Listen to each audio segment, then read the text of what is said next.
Coco TV. जादुई कमरा। शहजादी हरम बादशाह की इकलौती बेटी थी, इसलिए वो इसको बहुत चाहता था। मलिका भी अपनी शहजादी से बहुत मोहब्बत करती थी और इसे एक लम्हे के लिए भी अपनी आंखों से ओझल नहीं होने देती थी। शहजादी हरम की परवरिश बड़े नाज और नाम से हो रही थी। वो न सिर्फ बेइंतहा खूबसूरत थी बल्कि दिल की भी नेक थी और सबसे बहुत अच्छा सलूक करती थी।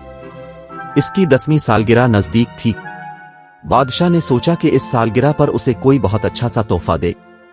उसने एक बात का मुशाहिदा किया था कि शहजादी लिको बाग में रहना, वहां खेलना कूदना और पढ़ना लिखना बहुत अच्छा लगता था। बाग था भी बहुत खूबसूरत। इसमें पानी का एक फवारा भी था और मोरों का पिंजरा भी। इसके इस शौक को देखते हुए बादशाह के जहन में एक बहुत अच्छा सा ख्याल आ गया। उसने अगले रोज मुल्क के सबसे बड़े माहिर तमीरात अयान को बुलाया और इसे हुक्म दिया कि वो बाग में शहजादी हरम का एक ऐसा कमरा तैयार करे जिसे देखकर शहजादी खुश हो जाए।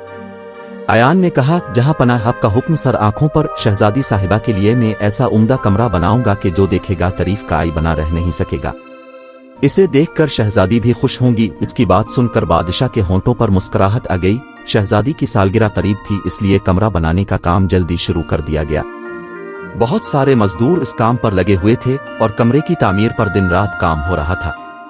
इसी दौरान बादशाह के पड़ोसी मुल्क के बादशाह ने इससे दरख्वास्त की कि वो अपने महल में कुछ तब्दीलियां करवाना चाहता है, इसलिए अयान को चंद दिनों के लिए इसके मुल्क में भेज दिया जाए। अयान इतना अच्छा माहिर तमीरात था कि इसकी शोहरत दूर दूर तक फैली हुई थी। इमारतों की बेहतरीन तामीर में उसे कमाल हासिल था। बादशाह ने यह दरख्वास्त रद्द नहीं की और अयान को हुक्म दिया कि वो जाकर उसके दोस्त बादशाह के काम को मुकम्मल करे। शहजादी के कमरे का थोड़ा सा काम ही बाकी था। अयान ने राज मिस्त्रियों और मजदूरों को काम के सिलसिले में चंद हिदायत दी और चला गया। शहजादी हरम की सालगिरह से एक दिन पहले कमरा पूरी तरह तैयार हो गया था। बादशाह ने कमरे का मुआयना किया तो बहुत खुश हुआ। ये कमरा शीशम की कीमती लकड़ियों से तामीर किया गया था। इसमें दाखिल होते ही एक फरहत बख्श ठंडक का एहसास होता था और कमरे में इस्तेमाल शुदा लकड़ियों से खुशबू आती थी। कमरे में एक ही खिड़की थी। इस खिड़की के ऊपरी हिस्से पर किसी धात की छोटी छोटी रंग बरंगी नलकियां लटकी हुई थीं। जब खिड़की से हुआ अंदर दाखिल होती तो इन नलकियों से टकराकर जलतरंग बजने की आवाजें पैदा करती थीं। इसमें कोई खास तकनीक इस्तेमाल की गई थी जो बादशाह की समझ में नहीं आई, मगर वो अयान को दाद दिए बगैर न रह सका। कमरे में एक छोटा सा कीमती और खूबसूरत बिस्तर था जिस पर रेशम का गदा और तकिए थे। कुर्सियां एक मेज के गिर्द रखी थीं। कोने में एक छोटी सी अलमारी भी थी। शहजादी ने जब इतना खूबसूरत कमरा देखा तो उसकी खुशी की इंतहा न रही। उसने बादशाह का बहुत शुक्रिया अदा किया कि इसने इसकी सालगिरह पर इतना शानदार कमरा बनवा कर दिया है। इसकी सालगिरह बहुत धूमधाम से मनाई गई। सालगिरह वाले दिन शहजादी का कमरा उसके हवाले कर दिया गया। शहजादी ने बादशाह से कह दिया था कि वो अब इसी कमरे में रहा करेगी। बादशाह ने इस पर कोई एतराज नहीं किया। उसने सिपाहियों के अफसर को बुलाकर हिदायत कर दी कि शहजादी के कमरे के बाहर पहरेदारों को तैनात कर दिया जाए। इस अफसर ने 12 सिपाही शहजादी के कमरे की हिफाजत की गरज से लगा दिए। रात को खाने के बाद शहजादी हरम बादशाह और मलिका के साथ अपने नए और खूबसूरत कमरे में वो बहुत खुश थी। इसको खुश देखकर बादशाह और मलिका भी खुश हो गए। थोड़ी देर बैठकर वो दोनों तो वापस महल में चले गए और शहजादी खिड़की के पास आकर बाहर देखने लगी। खिड़की से पूरा बाग नजर आ रहा। बाग में चारों तरफ तरह तरह के खुशनुमा फूल खिले हुए थे।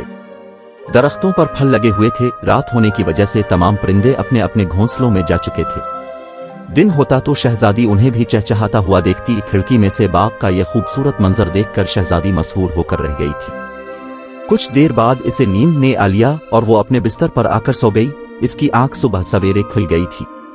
वो बिस्तर से पांव लटकाकर बैठ गई और खिड़की से बाहर देखने लगी। मगर ये क्या? खिड़की में से इसे महल के करीब बहता हुआ दरिया नजर आया। दरिया में इसे कश्तियां भी तैरती नजर आईं। इनमें सवार मछेरे मछलियां पकड़ने में मसरूफ थे। खौफ की एक सर्द लहर शहजादी के जिस्म में दौड़ गई।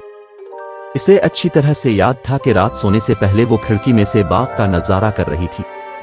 उसने जो फूलों के पौधे और फलों के दरख्त देखे थे इसे अच्छी तरह याद थे। अब इसी खिड़की में से दरिया का मंजर देखकर वो हैरान और परेशान हो गई थी। उसने जल्दी से जूते पहने और भागी भागी बादशाह के पास आई। उसने जल्दी जल्दी बादशाह को सारी बात बताई। इसकी बात सुनकर बादशाह मुस्कुराने लगा। उसने सोचा शहजादी ने कोई ख्वाब देखा होगा। को मेरी बात का यकीन नहीं आ रहा, अब खुद चल कर देख ले। उसने बादशाह का हाथ पकड़ा और अपने साथ इस कमरे में ले आई। कमरे के चारों तरफ सिपाही पहरा दे रहे थे। बादशाह को देखकर उन्होंने सलाम पेश किया।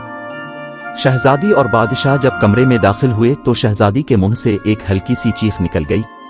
खिड़की में से अब उसे महल के करीब जो पहाड़ियां थीं वो नजर आ रही थीं।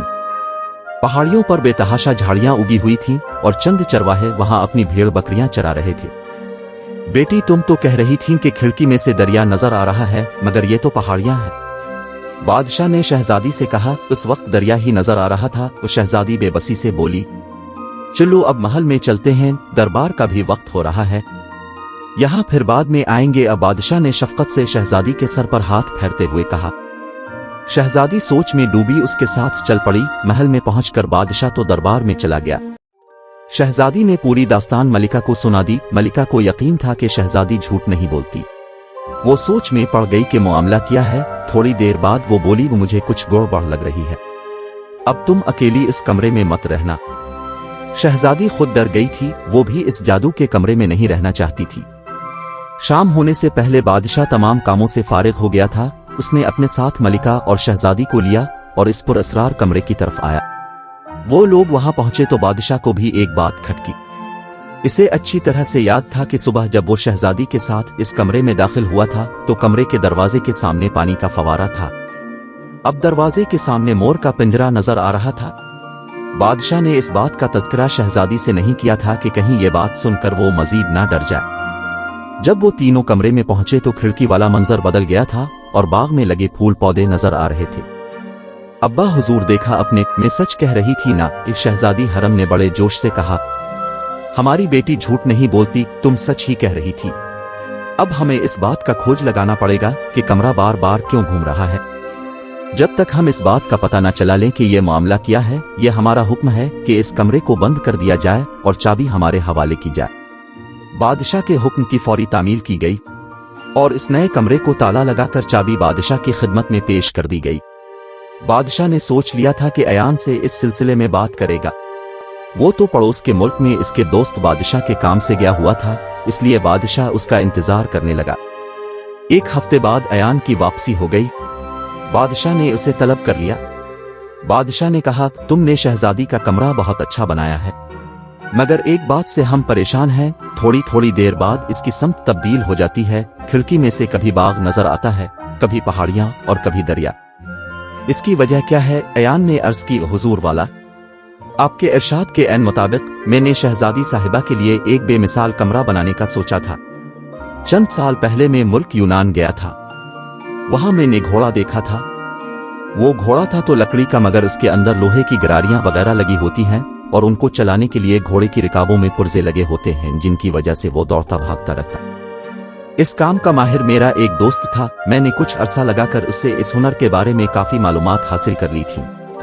मैं जब शहजादी साहिबा का कमरा बनाने लगा तो मुझे ख्याल आया कि दोस्त से सीखे हुए इल्म को यहाँ आजमाऊं। मैंने इस कमरे की बुनियाद बहुत सारे लोहे और पीतल की गरारियों पर रखी और उनको कमरे से बाहर फर्श में लगी बड़ी बड़ी पक्कू सिलों से जोड़ दिया। कोई शख्स अगर उन सिलों पर पांव रखता है तो कमरे के नीचे लगी गरारियां हरकत करके कमरे को थोड़ा सा घुमा देती हैं। कमरे के बाहर सिपाही चूंकि हर वक्त गश्त में मसरूफ रहते हैं और इस गश्त के दौरान उनके कदम सिलों पर पड़ते रहते हैं, इसलिए कमरा भी मुसलसल हरकत करता रहता है और खिड़की से बाहर के मनाजिर तब्दील होते रहते हैं। मुझे अचानक यहां से जाना पड़ गया था, वरना ये बातें मैं आपको पहले ही बता देता। इसकी बात सुनकर बादशाह बहुत मुतासिर हुआ। अयान, तुम वाकई बहुत काबिल और हुनरमंद हो। हमें फख्र है कि हमारी रियाया में तुम जैसे लोग भी मौजूद हैं। ये सब तालीम का कमाल है, इसीलिए तो कहते हैं कि इल्म हासिल करना बहुत जरूरी है। इससे इंसान के दिमाग में नए नए ख्यालात आते हैं और इन ख्यालात पर अमल करके वो पूरी दुनिया के इंसानों की भलाई के लिए काम कर सकता है। बादशाह ने खुश होकर अयान को ढेर सारे इनामों किराम से नवाजा। फिर इसने शहजादी हरम को भी कमरे की पूरी तफसील से आगाह कर दिया, जिसे सुनकर शहजादी का खौफ भी दूर हो गया और वो मजे से बाग के इस घूमने वाले कमरे में रहने लगी।